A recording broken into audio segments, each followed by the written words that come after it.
Hi friends, मैं आकांक्षा शर्मा जी की with आकांक्षा में आपका स्वागत करती हूँ। फ्रेंड, पटवारी में बहुत ही जो शानदार इंग्लिश आ रही है, उस इंग्लिश से संबंधित टॉप 15 क्वेश्चन मैं आपको आज कराने वाली हूँ। बहुत सारे लोगों के मैसेज आ रहे थे। ये अंग्रेजी के बाद टॉप 10 क्वेश्चन मैथ के लेके आऊँगी, तो दोनों ही बहुत इंपॉर्टेंट हैं।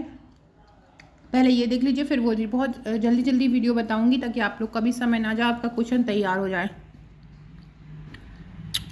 देखो, पहला क्वेश्चन है। ये क्वेश्चन मैं इसलिए लेके आई हूँ कि इस तरह की एरर पूछी जा रही है और आपको आए तो आप चुटकियों में इसका आंसर लगा जाइएगा। जैसे इसमें पूछ रहे हैं, a great number of student volunteers each year for environmental project. यहाँ पे क्या बोल रहे हैं, इसमें एरर बताओ। क्या नो एरर, क्या इनमें कोई नो एरर नहीं है, या एनवायरमेंटल प्रोजेक्ट में एरर है, या वॉलंटियर ईच फॉर ईयर में एरर है, या a great number of student में एरर है। मतलब आपको इन चारों ऑप्शन में गलती बताना है कहाँ पर है। तो ये वाली गलती में मोस्टली जो शिफ्ट में पूछी जा रही है। देखो, एग्जांपल है ईच ईयर के पहले क्या लिखा है, वॉलंटियर्स। ईच के साथ कभी भी प्लूरल नाउन का यूज़ नहीं होता है। ईच के साथ हमेशा सिंगुलर नंबर का यूज़ होता है। ईच के साथ क्या होता है, हमेशा सिंगुलर नंबर का उपयोग होता है। तो ये वॉलंटियर्स नहीं होगा, ओनली वॉलंटियर होगा। याद रखिएगा, अगर आपसे एरर का पूछा हो और आपको ईच दिया हो, एवरी दिया हो, तो आपको हमेशा सिंगुलर नंबर का उपयोग करना है, मतलब एक नंबर का उपयोग करना है। वॉलंटियर्स मतलब बहुत सारे वॉलंटियर्स हो जाएंगे। ईच के साथ प्रत्येक वॉलंटियर मतलब एक एक को वॉलंटियर, एक एक मतलब एक एक का यूज़ होना है, सिंगुलर का यूज़ होना है। ईच के साथ कभी भी प्लूरल नंबर का उपयोग नहीं होता है। तो इसलिए मैं ये क्वेश्चन है, अब जब भी इस प्रकार का एरर आए तो आप ईच वाले ऑप्शन में आंसर लगा दीजिएगा। अगला क्वेश्चन है, his uncle used to blank him after his parent died. उसके पिता की डेथ के बाद उसके अंकल ने ही उसको उसकी देखभाल की। तो देखभाल के लिए किसका यूज़ करते हैं, देखभाल मतलब देखना, भालना, रक्षा करना, तो उसको बोलते हैं look after. His uncle used to look after him after his parents died. One should keep dash promises. One के साथ हमेशा उसको अपना प्रोमिसेस याद रखना चाहिए था। उसको अपना प्रॉमिस, उसको उसका प्रॉमिस याद रखना चाहिए था। ये उसका प्रॉमिस है। तो ये वन के साथ हमें, जैसे कि सी के साथ हमेशा काय का यूज़ होता है पॉजिटिव फॉर्म में, हर का। ही के साथ होता है हिज का या हिम का। इसी तरह वन के साथ यूज़ होता है वंस का। तो क्या हो जाएगा, one should keep one's promises. हर व्यक्ति को अपना प्रॉमिस रखना चाहिए। अब यहाँ देखो, ये बॉयज़ है। बॉयज़ में why does she teach the slum children free. वह जो स्लम बच्चों को फ्री में क्यों पढ़ाती है। तो इसका आपको बताना है एक्टिव। तो कैसे बनाओगे, तो यहाँ पे बनाने के लिए देखो, जब भी साधारण वाक्य दिया होता है, जो साधारण वाक्य में अगर हम एक्टिव पैसे बनाते हैं तो इज एम आर का उपयोग करते हैं।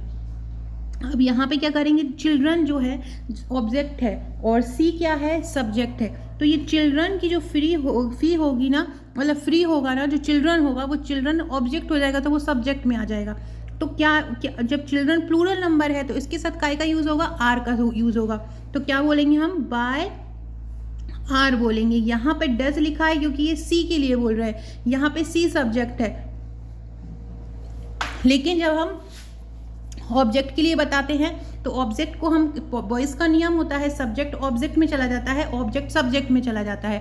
तो जब हम चिल्ड्रन को सब्जेक्ट में ले जाएंगे तो चिल्ड्रन के साथ, चिल्ड्रन बहुवचन है, तो चिल्ड्रन के साथ काय का यूज़ होगा, आर का यूज़ होगा। तो इसलिए यहाँ पे क्या आ जाएगा, वाई आर स्लम चिल्ड्रन। यहाँ पे सब्जेक्ट क्या हो रहा है, स्लम चिल्ड्रन। तो Y are some children. Teach की थर्ड फॉर्म क्या होगी, टॉट। और फ्री बाय हर, सी का पॉजिटिव फॉर्म क्या आ जाएगा, हर। तो क्या हो जाएगा, Y are slum children taught free by her. तो ये इसको याद रखिएगा कि सब्जेक्ट हमेशा आगे आता है, ऑब्जेक्ट हमेशा पीछे आता है। लेकिन जब हम पैसिव बनाते हैं तो सब्जेक्ट पीछे चला जाता है और ऑब्जेक्ट आगे जाता है, मतलब सब्जेक्ट का ऑब्जेक्ट बन जाता है, ऑब्जेक्ट का सब्जेक्ट बन जाता है। अगला क्वेश्चन है, the student have been punished by the teacher for negligence of duty. The teacher have been punished. देखो, मैंने एक बार वो बताया था कि जब भी जो हैज बीन होता है हमेशा पैसिव वॉइस में आता है। जब भी मैंने पिछली अपनी वीडियो में वॉइस समझाए थे आपको, तब मैंने बताया था कि हैज की जगह पे हैज़ बीन हैव की जगह पे हैव बीन और हैड की जगह पे हैड बीन कब आता है? जब हम एक्टिव से पैसिव बनाते हैं। लेकिन यहाँ पे हम क्या देख रहे हैं कि पहले से ही हैव बीन लगा हुआ है। जब पहले से ही हैव बीन लगा हुआ है तो समझ लीजिए कि वो पैसिव में पहले से ही है। अब आपको उसको एक्टिव बनाना है। तो यहाँ पे देखो द स्टूडेंट सब्जेक्ट है, तो द स्टूडेंट तो आगे आएगा नहीं, पीछे वाला आगे आता है। यहाँ पे ऑब्जेक्ट क्या है? द टीचर, तो द टीचर आगे आ जाएगा। इसके बाद हमेशा ये अगर हैव है तो हैव की हम पास्ट फॉर्म में ले आएंगे तो क्या हो जाएगा? The teacher had punished the student for negligence of duty. The teacher has punished the student, किसको दिया है पनिश्ड? स्टूडेंट को दिया है, फॉर नेग्लिजेंस ऑफ ड्यूटी। अगला क्वेश्चन है, अगला अगर हम देखें तो अगला भी बॉयज ये नरेशन ही है। He said I am feeling happy. अब प्रेजेंट का जो टेंस होता है वो काय में चला जाता है? पास्ट में चला जाता है। तो ही सेड आ जाएगा और इन्वर्टेड कॉमा की जगह क्या आ जाता है? दैट। आई की जगह क्या आ जाएगा? ही, और आई एम की जगह क्या आ जाएगा? वॉज। क्यों? क्योंकि इन्वर्टेड कॉमा जब हटाते हैं नरेशन में तो उसकी जगह पे क्या आ जाता है? दैट आ जाता है। और ये जो सब्जेक्ट दिया रहता है अंदर, आई इन्वर्टेड कॉमा के अंदर जो सब्जेक्ट दिया रहता है वो इसके जो यहाँ का सब्जेक्ट होता है वही यहाँ का सब्जेक्ट है। यहाँ पे ही है तो यहाँ पर भी आई की जगह क्या हो जाएगा? ही हो जाएगा। यहाँ पे एम है तो एम की जगह पे हमेशा अगर प्रेजेंट का जो सेंटेंस होता है और वो अगर यहाँ पे आपका सेड होता है तो ये सेड का है, पास्ट का है, तो एम की जगह भी क्या हो जाएगा? वॉज हो जाएगा। The girl said rose is a beautiful flower. देखो rose is a beautiful flower, ये यूनिवर्सल ट्रूथ है कि रोज एक सुंदर फूल होता है। तो ये ऐसा कहीं ऐसा लिखा आएगा, केवल इन्वर्टेड कॉमा की जगह पे हम लगाएंगे दैट। तो क्या हो जाएगा? The girl said that rose is a beautiful flower. What is your problem said the doctor to the patient. Doctor ने पेशेंट से क्या, आपको क्या प्रॉब्लम है? तो डॉक्टर जो पेशेंट से है कहता नहीं है, पूछता है। तो यहाँ पे सेड की जगह क्या हो जाएगा? आस्क आ जाएगा। तो doctor ask the patient what his problem, मतलब उसकी प्रॉब्लम क्या है। योर प्रॉब्लम हम बोल रहे हैं। जब हम इसको चेंज करेंगे नरेशन में, डायरेक्ट और इनडायरेक्ट, हम इसको इनडायरेक्टली में चेंज करेंगे तो वो उस डॉक्टर को पूछा जाता है उससे कि तुमको क्या प्रॉब्लम है। तो डॉक्टर उससे पूछता है कि उसको क्या प्रॉब्लम है, आप ऐसे बता रहे हैं। यहाँ पे डायरेक्ट बताया है कि व्हाट इज़ योर प्रॉब्लम, आपकी प्रॉब्लम क्या है, डॉक्टर ने कहा। आप इनडायरेक्ट में क्या, डॉक्टर ने पूछा कि उसको प्रॉब्लम क्या है, यहाँ पे मैंने को क्या बोल दोगे आप? उसको बोल दोगे। अगला है she said to me trust me. उसने मुझसे कहा मुझ पर विश्वास करो। देखो जब भी कोई किसी से कोई चीज़ कहता है और ये सेड टू आता है यहाँ पे, देखो अभी तक आप ऊपर देख रहे थे केवल सेड आ रहा था। देखो यहाँ पर भी सेड आ रहा था, यहाँ पर भी सेड आ रहा था, लेकिन आप यहाँ देखोगे ना तो यहाँ पर सेड टू मी आ रहा है, सेड टू मी। तो टू मी जहाँ पर होता है वहाँ पे हम टोल्ड कर लेते हैं, टू हटा देते हैं। तो ही सी टोल्ड मी। अब यहाँ पे इन्वर्टेड कॉमा में, जब आपके पास इन्वर्टेड कॉमा में कोई वर्ड लिखा हो और सब्जेक्ट वगैरह कुछ नहीं दिया हो तो आप टू का यूज़ करते हैं इन्वर्टेड कॉमा को हटा के। तो क्या हो जाएगा? She told me to trust her. अगली कुछ ईडियम्स हैं। ये ईडियम्स बहुत ही ज़्यादा सरल हैं और ये पूछी जा रही हैं। डांस टू समवंस ट्यून, इसका मतलब होता है किसी की धुन पर नाचना। तो इसको क्या बोलेंगे? डांस टू समवंस ट्यून का देखो क्या हो जाएगा? Do what others want you to do, मतलब जो दूसरा चाहता है वैसा करना। डांस टू समवंस ट्यून ये एक ईडियम है। अगला है लीव नो स्टोन अनटर्न्ड, मतलब कोई भी कसर बाकी नहीं छोड़ना, हर वो चीज़ करना जो पॉसिबल हो, मतलब ट्राई एवरीथिंग पॉसिबल। क्या लीव नो स्टोन अनटर्न्ड का मतलब क्या होता है?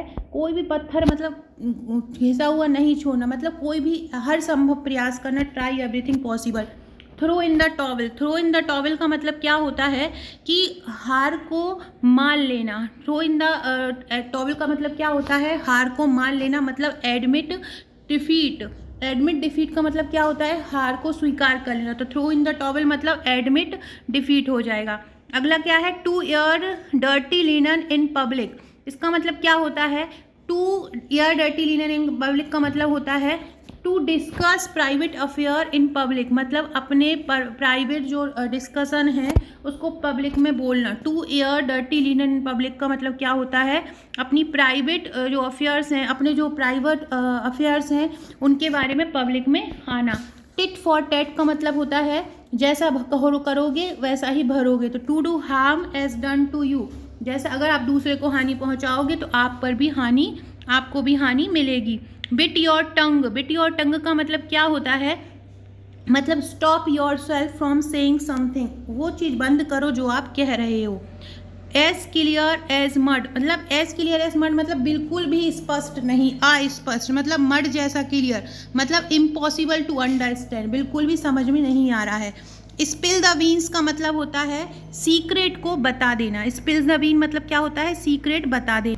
अगला है he looks upset I think he to the criticism blank heart, वह अपसेट दिख रही है, लगता है कि उसके हार्ट में कुछ उसको चुभ रहा है।